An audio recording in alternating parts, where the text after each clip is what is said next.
Hey guys, and welcome back to HelpClick. In this video, I'll show you how to find your referral code in the GoTyme app.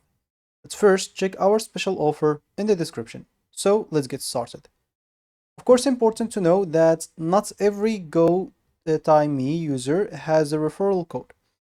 GoTyme or Thank You Me only provides referral code to eligible users who are selected for the referral program. So if your account isn't eligible, you won't see the referral code option in the app. So first of all, once you go and access GoTyme as example bank, just go and log in into your account. Then you will have to click on your profile at the top left. Once you click on it, you will have to go and scroll through the options.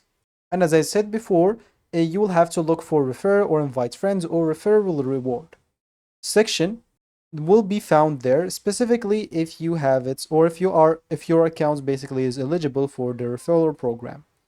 So you will see your unique referral code once you click on it. And if you found it, of course, alongside with the option to copy or share it with your friends. You can copy the code or share it directly using your preferred messaging app or anywhere you want. If you don't see the referral section, it doesn't necessarily mean something is wrong. GoTyme Me only issue referral code to eligible users or eligible selected users. So some accounts won't have access to this feature.